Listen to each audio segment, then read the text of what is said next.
how you doing? Your girl Gigi is here. We're gonna do another book reading, and it's gonna be very short. Get your drink. Today I'm drinking coffee. I love me some coffee with a lot of sugar and a lot of cream. So make sure you get your drink and get the book, Selfishly Successful. By the way, you know it's Christmas coming. So get the book, get one for your friend, support your girl. So today we're going to do a short reading. We're going to chapter 11. The title will be A Need to Stop. Page, what page is that? Chapter 11, Need to Stop Now. Need to Stop Now. And page 61. Are you ready?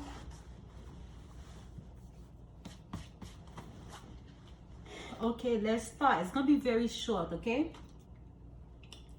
It dawned on me that the only thing I can take care of that will last a very long time, even when the market goes up or down, is in property. Real estate will survive no matter what. The property may depreciate, but not the land. The land is so important that investing in a single piece is golden. The number of people increases every year, but the amount of land we have now is all there will be. This will be my arena to gamble my money on. I am very comfortable to take part in this route to build my wealth. I was on autopilot for a very long time.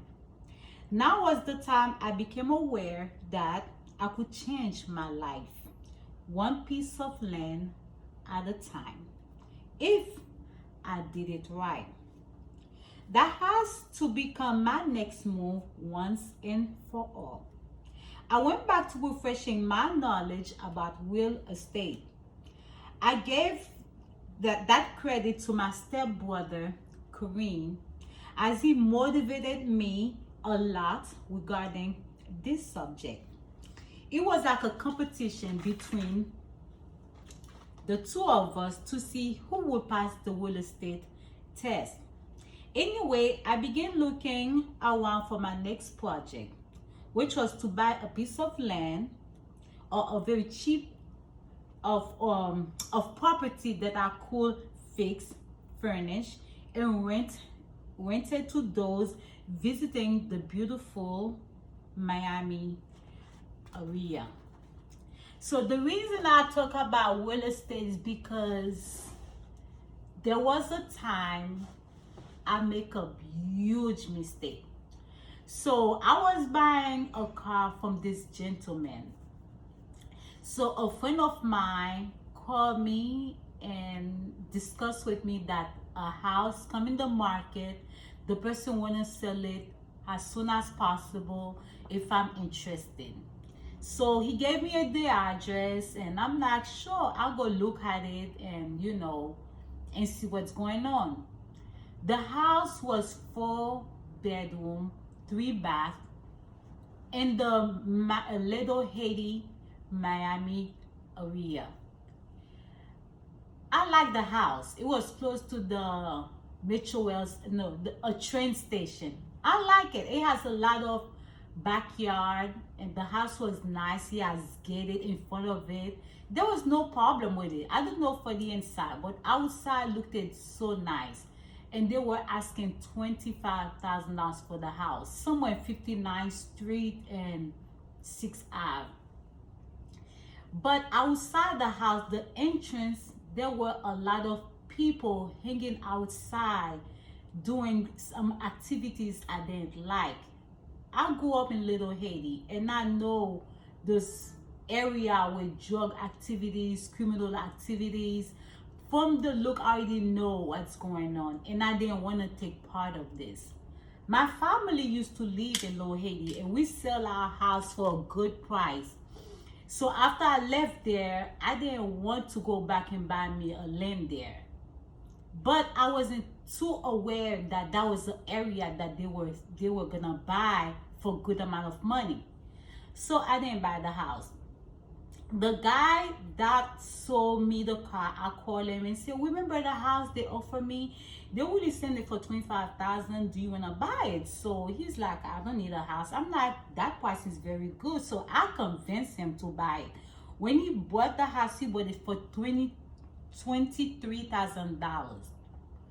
And I know it because he showed me the transaction. So this is true story.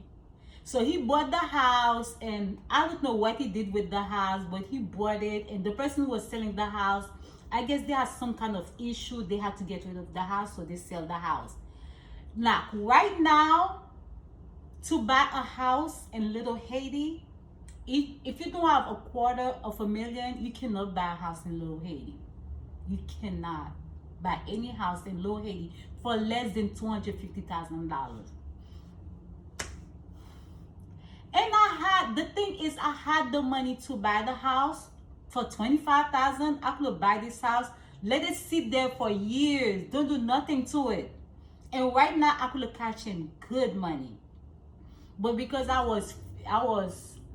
had so much fear of little activity, criminal activity, people hanging around the neighborhood, I didn't buy the house. And this is something I wanted to do at that time. I wanted to buy something cheap, something I could fix, I could rent it out. Even if I didn't even fix the house, rent it to somebody for dirt cheap money.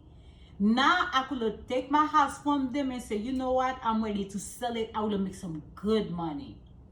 But I missed out.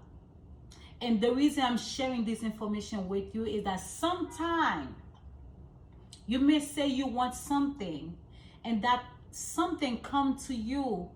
Don't think that it's too good to be true, and you pause or you stay away.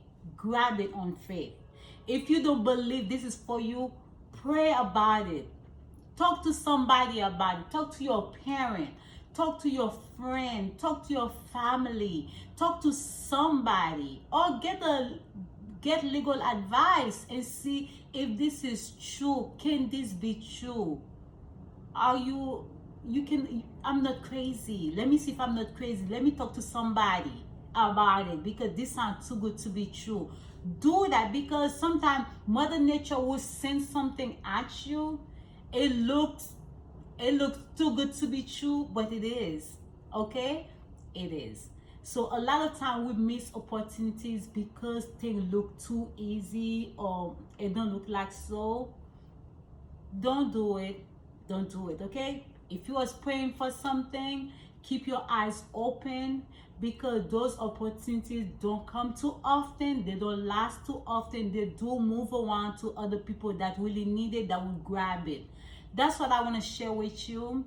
And also, real estate is a good way to invest your money. I'm not a realtor. I'm not giving you realtor advice. I never passed my real estate license. I take it 3 times. All 3 times I didn't pass.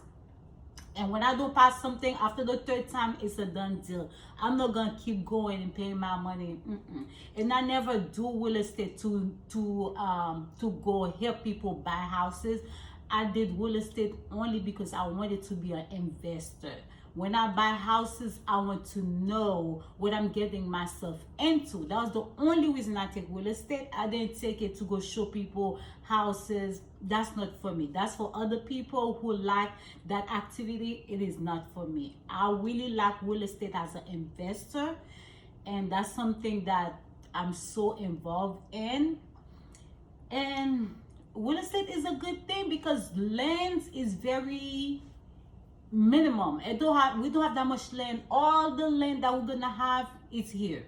There won't be no extra land. It's gonna be a lot of people being born, less people dying, but the land That's all to it. So buy a piece of property, either here in the state, in the island, in a different continent, in a different country, wherever. Get yourself a piece of land. That will be the best gift you could leave for your next generation. Can you imagine your son or daughter come and they have a piece of land that mommy or daddy left for them? Now, the only thing they have to do is make that whatever you left them, increase it. They increase it for their own generation. That's when poverty will stop. You know, that's when poverty will stop. The biggest bill you have is in real estate, is in renting your apartment, renting a house, paying mortgage. That's the biggest real estate. So if you're gonna live for 30 years, you pay that real estate off and your kids inherit this piece of property. That's a huge help. That's a huge help. That's a good push you give them. So you guys think about the next generation. Don't be so selfish to think about you. Now that's the negative part about selfish. When you do things only for you, okay?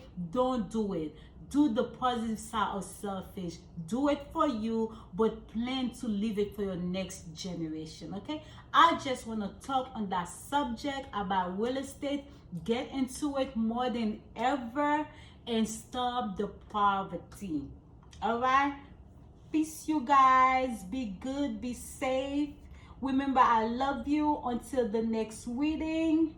Until then, I'm going to drink more coffee. Cheers.